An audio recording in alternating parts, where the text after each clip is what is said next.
Hey guys, off the top rope here, off the Mike Sports Network. AEW Dynamite happened, and par for the course. This show was kind of a giant turd. Let's just put it that way. It was a giant turd. It's like it's just coming off one of the worst finishes that you could imagine to a pay per view. Your world championship is on a guy who shouldn't have it. There's also, and I need to bring this up here before we get going here.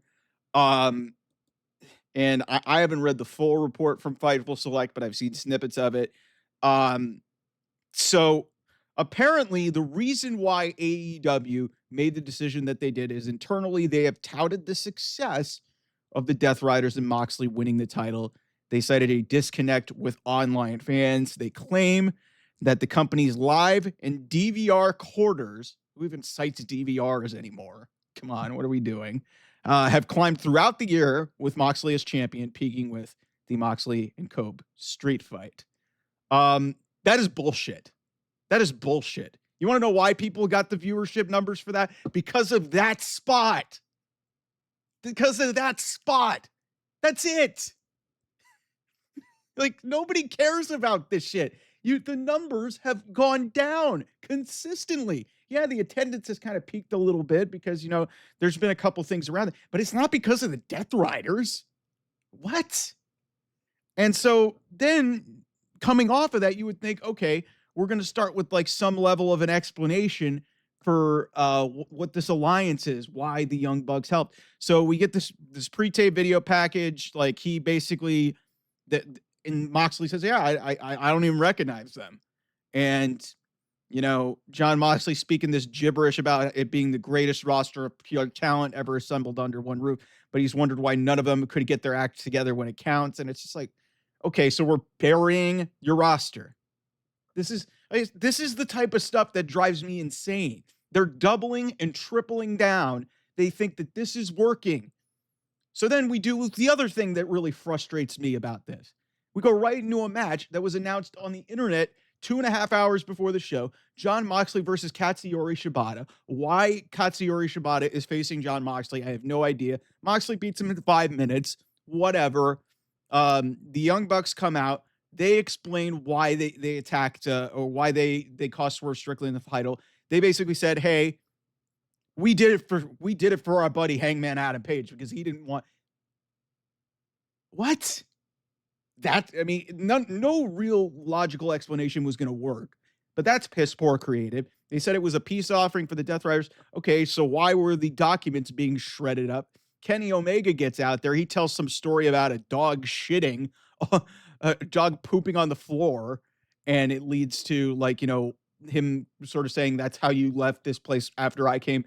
Okada gets out there. There's just I'll say one thing about this. It flew the flow of this and like the cohesive, it wasn't cohesive. It was really convoluted, but just saying how they got from place to place and it kind of didn't feel broken off. Like you had all the particulars moving in. That was okay. But the content of what was going on, just they were throwing people in there. Clearly what this is heading towards is we're going to get some sort of anarchy in the arena match because they have to do that at Double or Nothing because they have to go with a novelty match and do it to death every single year and top themselves with grotesque and stupid spots. So we're going to do that. And that John Moxley's going to be in with that. So he's going to cook up something gross. We've already seen something this year. So, hey, cool. I just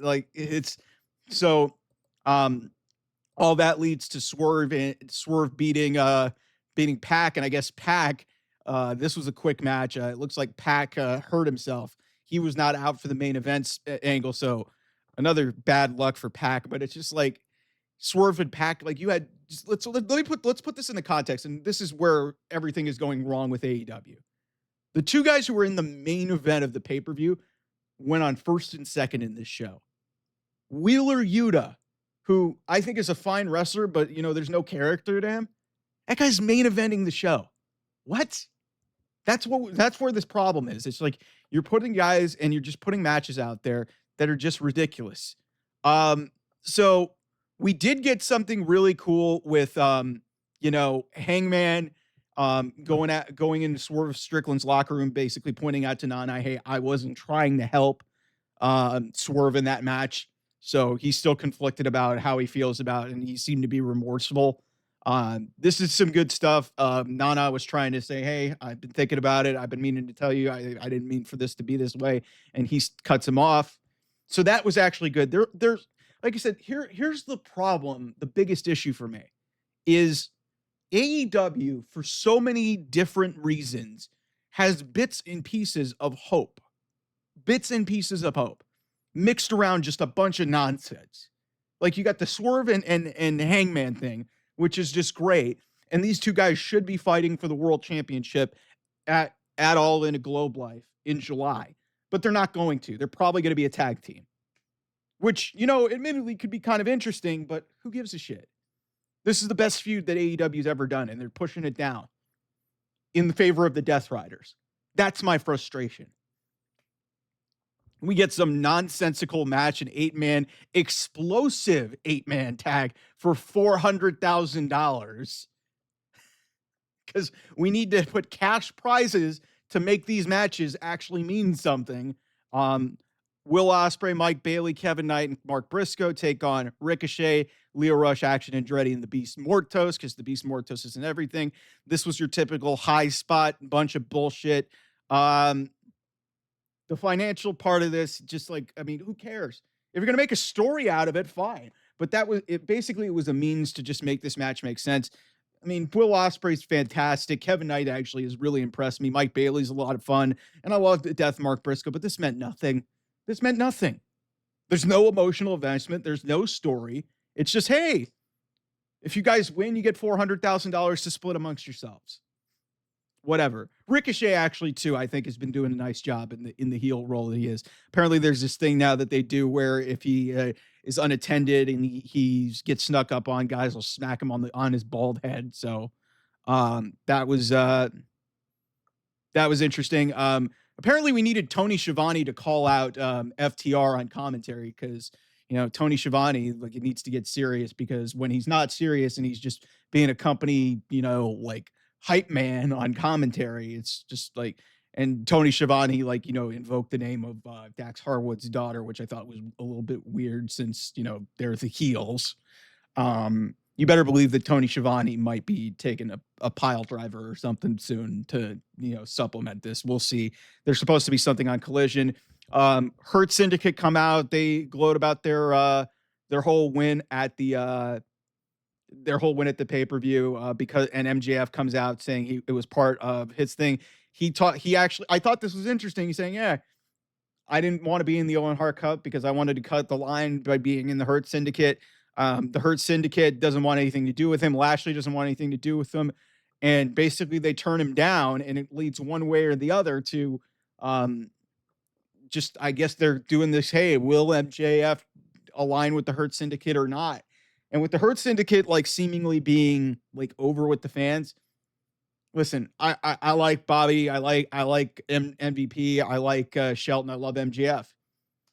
This is a poor use of all of them.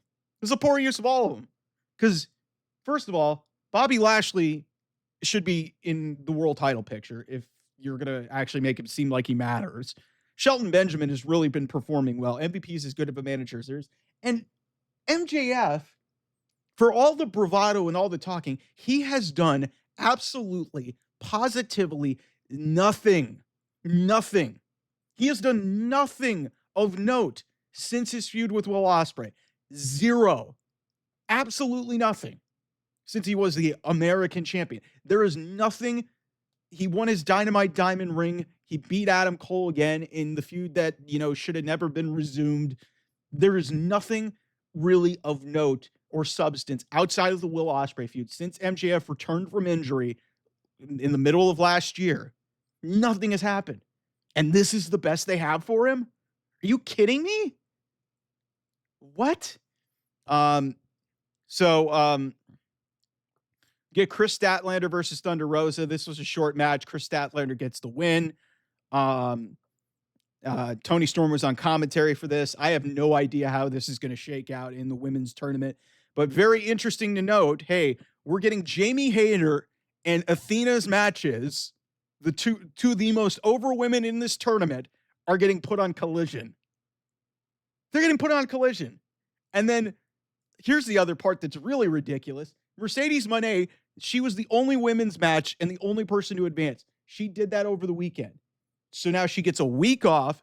Athena's wrestling on Saturday and then has to face Mercedes in her hometown of Boston on that stupid, goofy episode to acknowledge that they're passing Eric Bischoff's WCW and their dunk on that in Boston.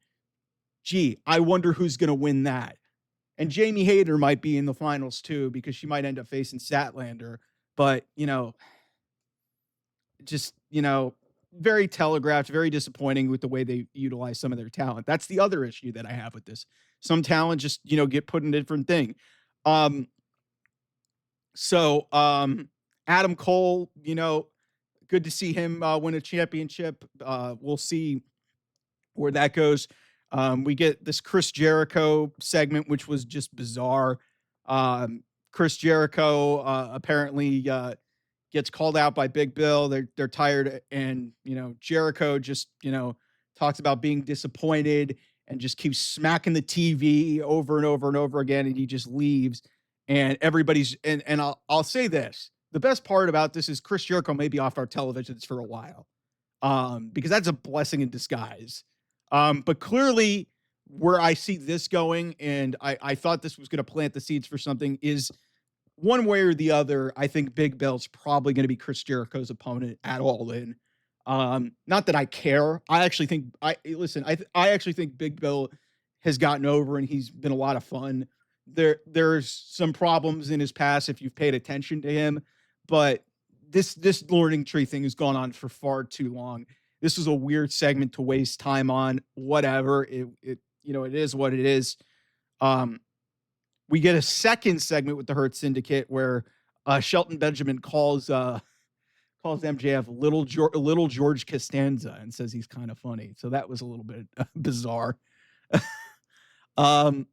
Then, so, MJF interacts a little bit with his girlfriend, Alicia Atud, who was doing the interview, and, still trying to work through this. And again, I just don't think this is a good use for MJF at all. And then we get the main event, Samoa Joe and Hook taking on Claudio and Wheeler in the main event. So we get an overrun on this. Shibata, so John Moxley's trying to distract the referee at the end of this match. Shibata gets a submission on Moxley. It distracts the Death Riders, and Hook gets the red rum in the ring on Wheeler Yuta. Wheeler taps out, and the Ops get the win. Then par for the course. Death Riders attack. Same shit, different week. And Hook gets hit with a neutralizer on the back portion of the chair. And so now I guess we're getting a trios. I guess we're teasing for the Ops against, the Death Riders, and it'll be interesting to see what happens with Pac. But I could give a shit about the trios titles. I think a lot of what this is leading to is, anarchy at the arena. They're prolonging one of the worst storylines AEW's ever done.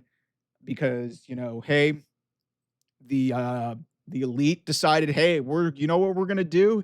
We're going to just screw Swerve Strickland out of this in the name of, a peace offering and trying to take over AEW. You guys have done this also because, hey, our friend didn't want Swerve Strickland to win the title. So we helped him out, even though Hangman's not really aligned with them. Who is writing this shit?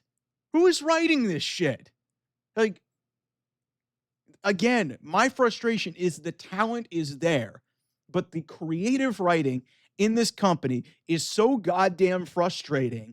And how we give Chris Jericho 10 minutes out of a 2-hour show in 2025, I don't know what the fuck we're doing. And then the Young Bucks, their explanation doesn't make any sense. Not that it was. And then you're main eventing with Wheeler Yuta? What is this show, man? What is this show? This company desperately needs a creative reset.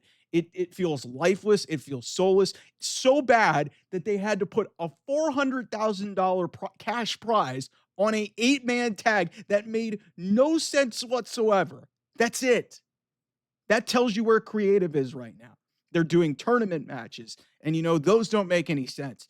And we're trying to get our way to a show next week, which is just going to be just a giant you know celebration for a nonsensical milestone. It's like this company has completely lost the plot. And I read you that quote from that Fightful report saying what was going on and why they made their decision to stay with the Death Riders. There is no metric that you can find that says that those numbers match up to the fact that the Death Riders, and some people are pointing out these numbers that, hey, a lot of these John Moxley segments are passing 1 million views on social. Guys, WWE does that in their fucking sleep with NXT clips. And you're gloating about 1 million viewers on YouTube? Like, I mean, you're catering to just a niche audience, man. Like, I can't do it with this company, man. It's just, it's so frustrating when you've got so many talented people and they just don't care. They just don't care. And it's really, the booker just in the head honcho just seems to think that he knows better. Okay, cool, boss. Anyway, I don't even know what to say, man. That was just a really hard watch.